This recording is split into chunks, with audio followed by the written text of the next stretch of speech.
next, and this is the middle one in your three diagrams, we've got what's called constant opportunity costs. So now notice here, to produce the first, to move from point A to point B, so to gain 250 of good T, how much do we give up of good R? How much do we give up going from here to here, Rex? What's that number? 900 minus 650? 250. Yeah. To gain another 250 storage sites, moving from B to C, we still lose how many good R? Rex? 250. Yeah. So see how our opportunity costs are the same.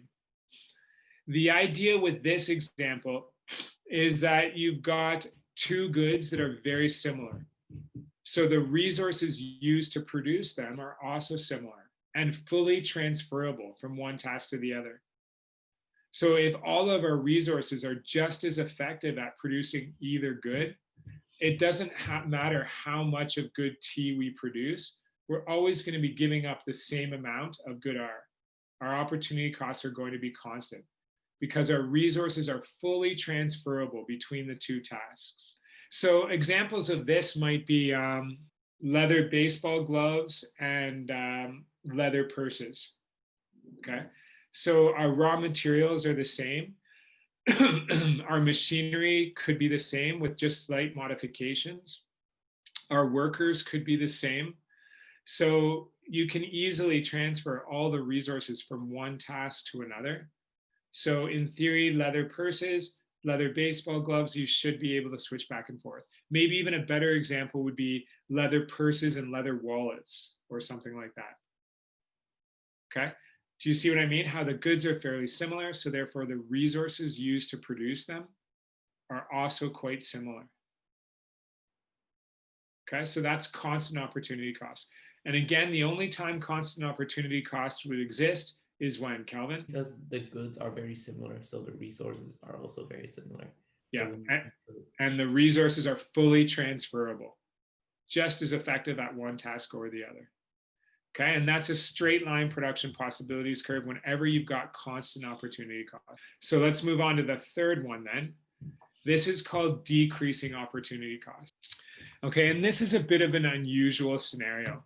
So up here, again, when we're producing all guns, so we've got guns and butter, our two goods. If we're producing all guns, why is this an inefficient use of our resources right there? Because the goods needed to produce these goods are different. Yeah. So if we're using cows and cow's milk and butter churns to produce guns, they're not helping us at all. So we've got inefficient use of our resources up here. What this is showing us is that when we produce our first 10 guns, or sorry, 10 butter, going from this point here to point A, how many guns do we give up? A lot or a few? We're going from here down to here. Does that look like a lot of guns or just a couple? As compared to this one, to produce our first units of storage sheds, did we give up a lot of crab puffs or just a couple? We just gave up a couple here, right? Whereas in this case, to produce our first units of butter, we give up a lot of guns.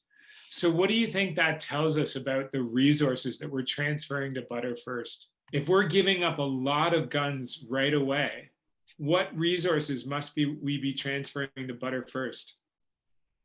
resources that are useful to make guns. Yeah, we're transferring the best gun resources over to butter first. That's why our opportunity costs are really high to start with and why they get lower. So is that smart decision making? No. So what this represents is we're misallocating our resources. We're transferring the wrong resources to butter first. We're transferring those resources that are better suited to guns, which doesn't really make sense to do. Okay, so the idea with this one is it's the same as the increasing opportunity costs. We've got two products that are quite different. So our resources are quite different and our resources are not fully transferable. The difference now is we're misallocating our resources. We're transferring the wrong resources to butter first, which is why our opportunity costs are quite high to start out with and then gradually become lower. okay? So again, the two products are quite similar, or sorry, quite different. So the resources used to produce them are also quite different, not transferable. But this time we're misallocating our resources. We're transferring the wrong resources to butter first. Headline number 1, Canadian government discovers a massive new oil well. Okay, second headline, massive increase in the popularity of personal vehicles. Okay, third headline, the economy slides into a severe recession. A recession is just a downturn in the economy. So the economy is not doing very well. People aren't buying goods and services. So the economy slides into a severe recession. Okay, and last one,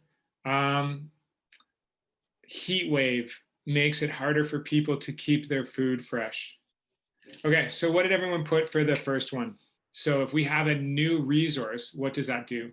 Remember, like the production possibilities curve is based on a finite set of resources. If we have more resources, then what happens to our production possibilities curve? B to Y. Yeah, B to Y, exactly. It shifts outward. Okay, the second one was the increase in popularity of personal vehicles. So Victor, what did you say for that? X to B. No, not necessarily. We're not necessarily using more resources. We're just changing our allocation of resources. Calvin, what did you put? B to C. Yeah, so it's a change in priority of what goods we want. So we allocate more resources toward cars. Okay, the third one, Ashley, what did you put? B to X. Yeah, when the economy slides into a recession, so when there's a downturn in our economy and demand decreases, we just stop using resources because consumers aren't buying, so companies stop producing. So B to X. Okay, the fourth one. I think it's B to C for car. Well, B to C would just mean we're prioritizing producing cars. If we're capable of producing more cars, remember the production possibilities curve represents a finite set of resources and a finite technology. If our technology improves, then what happens to our production possibilities curve? X to B. No, come on, think, Mila. If we can produce more than we could before, what happens to our production possibilities curve? B to Y. Yeah, B to Y, it shifts outward. We can produce more than we could before because of this new technology. So the whole curve shifts outward.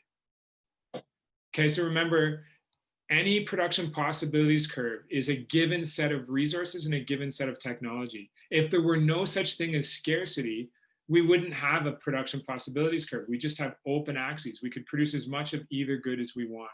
So the whole fact that there is a production possibilities curve is because of scarcity, because our resources are limited. Okay, so let's just go through some of the things that our production possibilities curve helps us to study.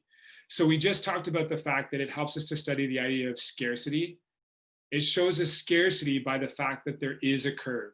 Because again, Rex, if there were no such thing as scarcity, what would our production possibilities curve look like?